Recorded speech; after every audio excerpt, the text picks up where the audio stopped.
It's the 15th day of our 27-day cruise. After circumnavigating New Zealand, we're heading back to Sydney. Our day in Sydney starts off with an Uber ride to the Royal Botanical Gardens and the Moorhead Fountain Gate.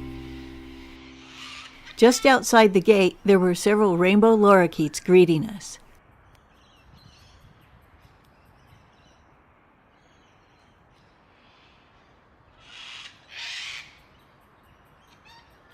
There were also plenty of ibis to admire.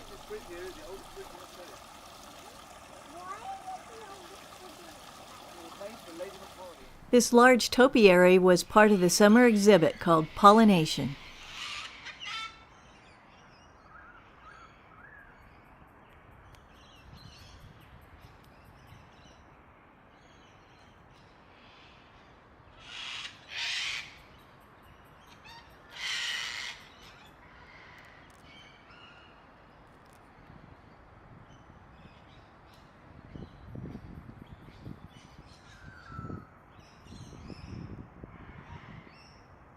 This is the Wollemi pine, thought to be extinct until rediscovered in 1994.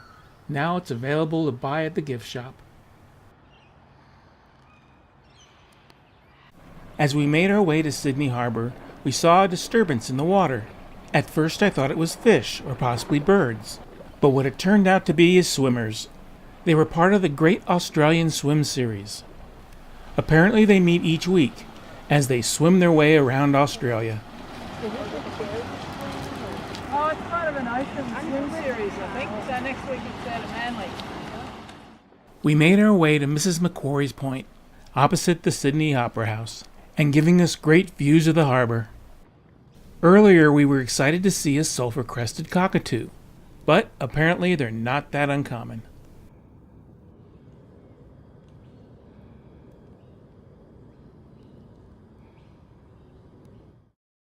Our next stop is the Art Gallery of New South Wales. Looking forward to getting out of the 93-degree heat, we enjoyed its diverse collections, including this picture of Bowen Falls in Milford Sound, dating from the late 1870s.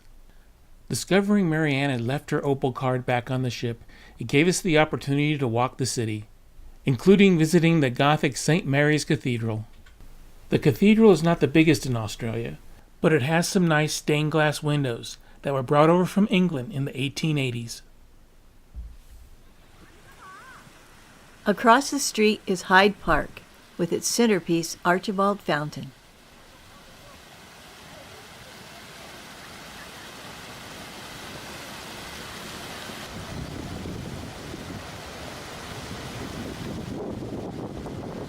As we passed by the famous Queen Victoria building, we peeked in to see it's now just a shopping mall. Google tells us about a popular noodle restaurant where we stopped for lunch. Getting our second wind, we make our way to Darling Harbour.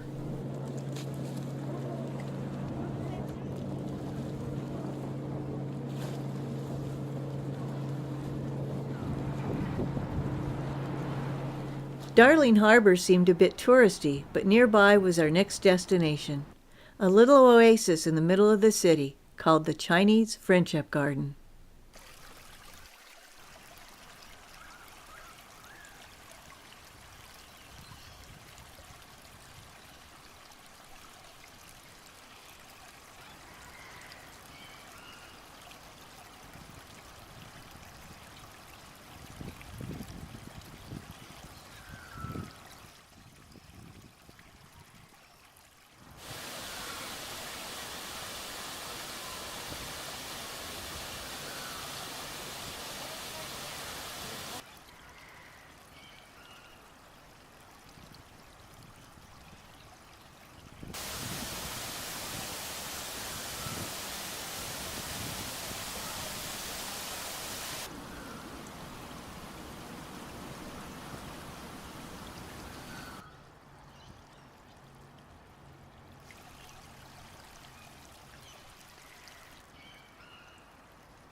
The main reason for coming all the way down to Darling Harbour was to visit the Powerhouse Museum. It's an old power generating station that has been turned into a science museum. It seemed like it was right up our alley, but it turned out to be a real disappointment. It wasn't long until we were back on the ship for our Sydney sail away. Here's another view of Mrs. Macquarie's Point, and it seems like you can never stop taking pictures of the Sydney Opera House.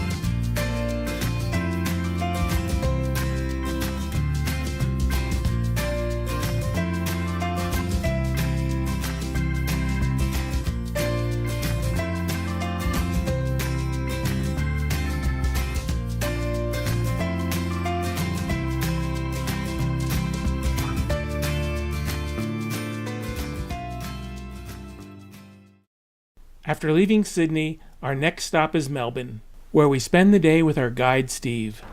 But I brought you here mainly to show you these boxes because it's a tradition. There's about 2,600 of them around the bay. And back in the late 1800s, it was actually law that ladies weren't allowed on the beach in their bathing outfit back in the days.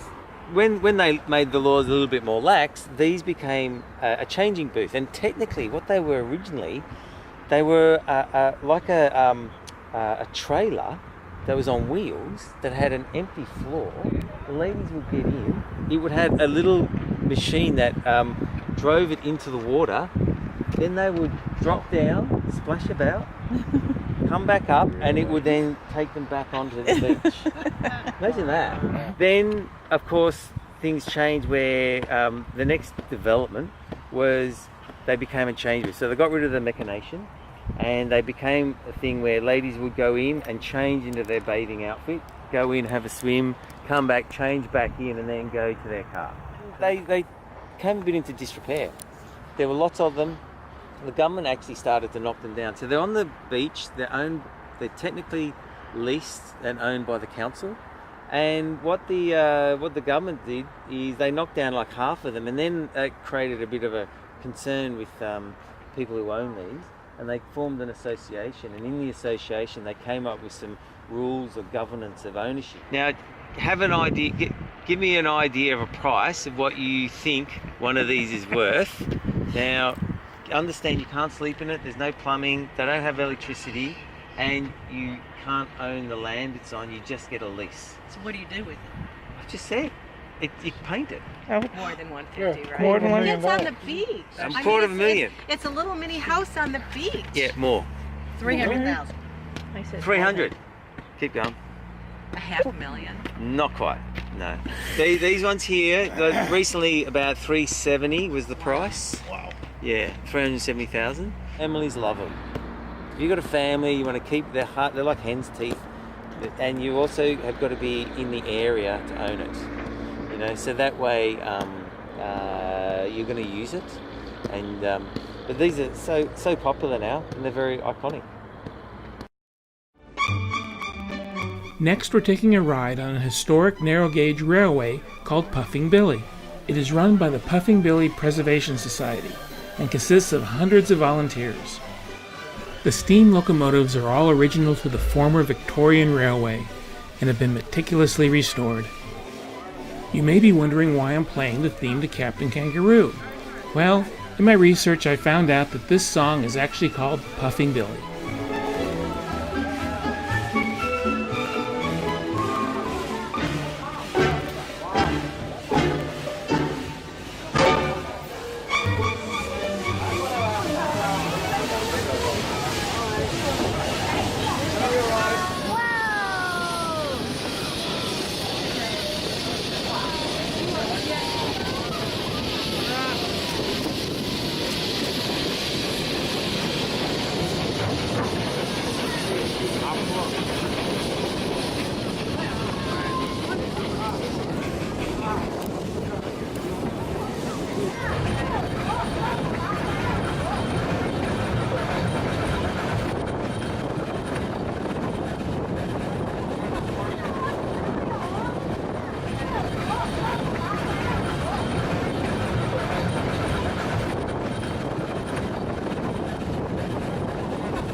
A short distance from the Puffing Billy is Grant's Picnic Ground, with a cockatoo feeding center.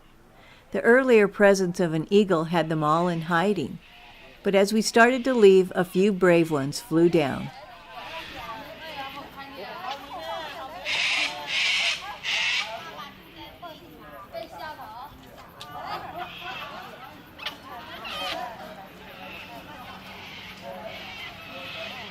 Our last stop is the Healesville Sanctuary, a zoo specializing in native Australian animals. Starting off with Australia's iconic koala.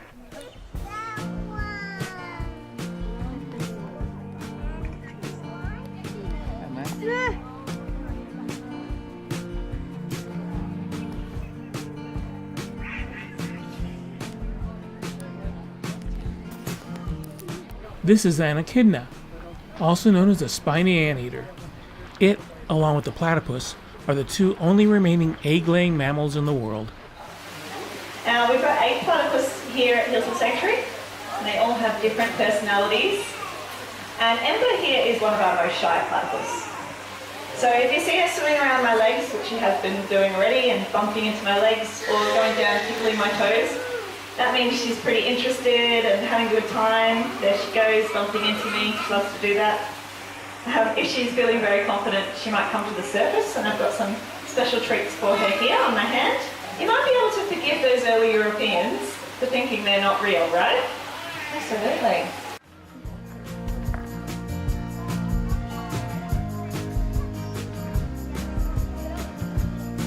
Like the other animal park we visited in Australia, the guests are free to wander through the kangaroo and wallaby exhibits.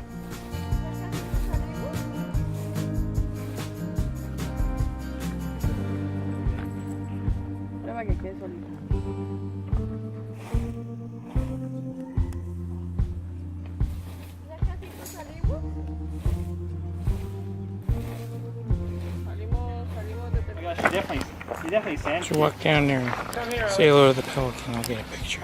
This is sand fish. Well, they can bite you pretty good. Okay, let's go. Let's go. I think this is good enough. Oh, you're right. Yeah. Are you getting it? Yeah.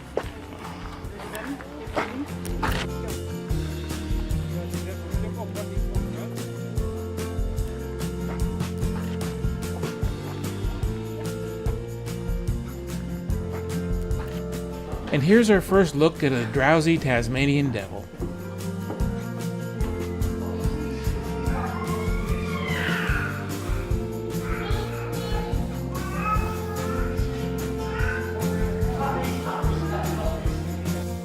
Unfortunately, the air conditioner in our van went out on the way back to our ship, so our tour of Melbourne was cut a little short. We were able to drive by some of its more interesting places, like the Forum Theatre.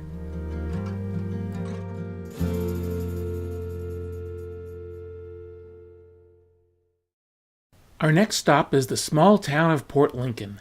It certainly doesn't seem like they're set up for cruise ships, with large grain silos and a grain loader on the dock. We're greeted by a small band, and our shuttle driver, Paul, is the one who's going to be guiding our tour today. We had a little extra time, so we stopped by a church rummage sale, where we bought a fossil stone swan. Most of the morning was spent traveling on dirt roads in Lincoln National Park. We saw the occasional guano crossing the road, and a family of emu, before arriving at the rugged coast at Wana Lookout.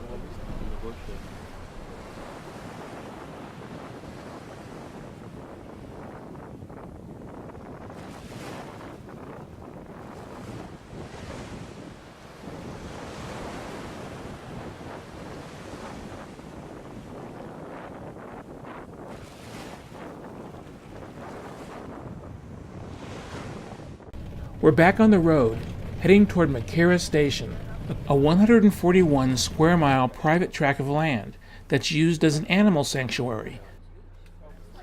Instead of the advertised lunch at a place in town called the Fresh Fish Place, they had set up an unimpressive lunch of cold cuts in a shed. There was no place to sit or even set something down. So we ate quickly and wandered through the eucalyptus trees in hunt of koalas. We found several and also disturbed a sleeping kangaroo that hopped away.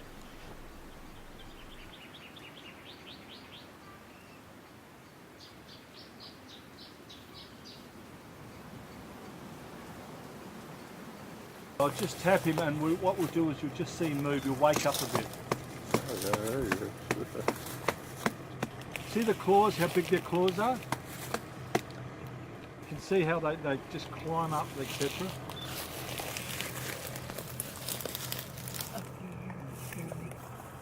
Just looking at you now, look at that. Hold on.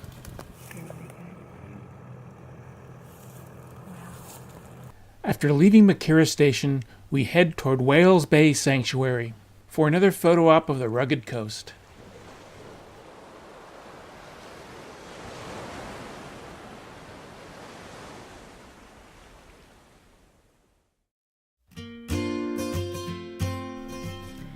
Next, we were off to Glen Forest Park. That turned out to be my favorite experience of the whole trip. There was a fenced-in area of western gray kangaroos everywhere. They provided us with a small bag of grain to feed them. We were surprised at how docile and tolerant they were, with the kids running up, hugging and petting them.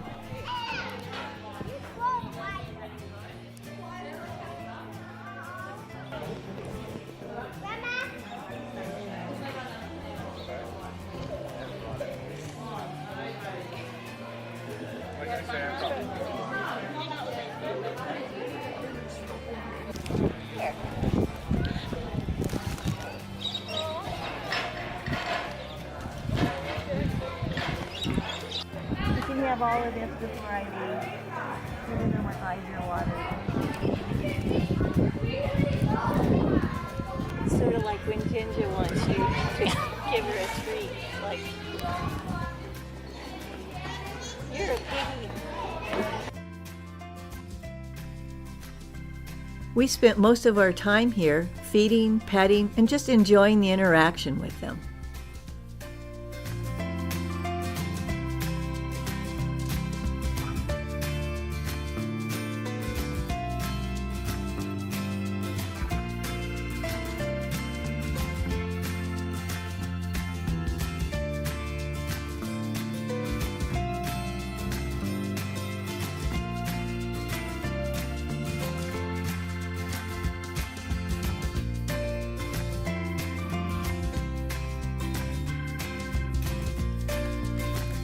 We also spent some time with the friendly birds. I even let a few eat from my hand, and I'm not much of a bird person. That one abandoned me and went over to her. That was nice for her. This one here, put your hand over here.